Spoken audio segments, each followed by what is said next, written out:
ଜୀବନର ପ୍ରତ୍ୟେକ ପରିସ୍ଥିତି କିଛି ଶିକ୍ଷା ଦେଇଥାନ୍ତି।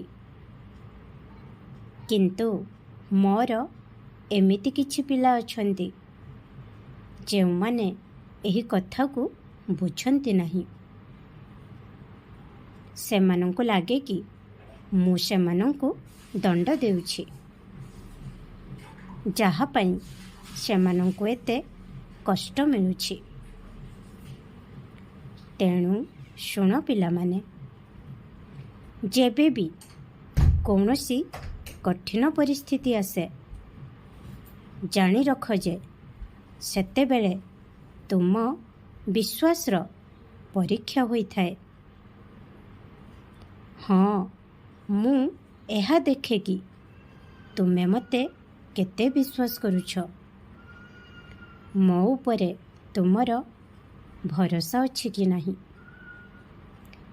ମୁଁ ଏହା ମଧ୍ୟ ଦେଖେ କି ଯେତେବେଳେ ତୁମ ଉପରେ ଅଧିକ କଷ୍ଟ ଆସେ, ସେତେବେଳେ ତୁମେ ମୋତେ ଦୋଷ ଦେଉଛ କି ନା ମୋତେ ଏହା କୁହ କି ବାବା, ଆପଣଙ୍କ ଲୀଳା ଆପଣ ହିଁ ସମ୍ଭାଳନ୍ତୁ।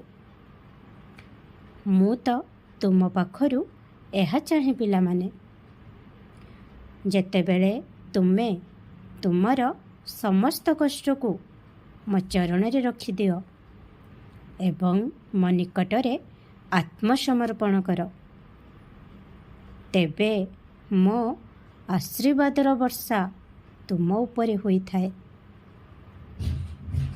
ତେଣୁ ପରିସ୍ଥିତିକୁ ତୁମ ସପକ୍ଷରେ ନେବାକୁ ତୁମେ ଯେତେ ଚେଷ୍ଟା କର ନା କାହିଁକି, ଶେଷରେ ତାହା ହୋଇଥାଏ ଯାହା ମୁଁ ଚାହିଁଥାଏ।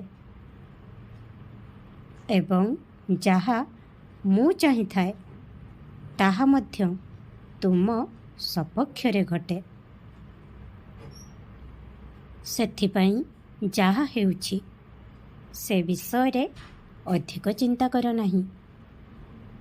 ନିଶ୍ଚିନ୍ତ ରୁହ, ସବୁକିଛି ମୁଁ ହିଁ କରୁଛି ଏବଂ ଏଥିରେ ତୁମର ଭଲ ହିଁ ଲୁଚି ରହିଛି।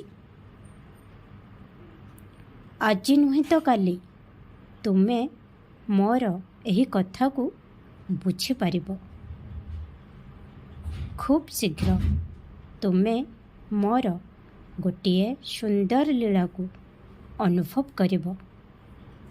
ଖୁସିରେ ରୁହ, ମୋ ଆଶୀର୍ବାଦ ସବୁବେଳେ ତୁମ ସାଥିରେ ଅଛି। ଓମ୍ ସାଇରାମ, ଜୟ ସାଇରାମ।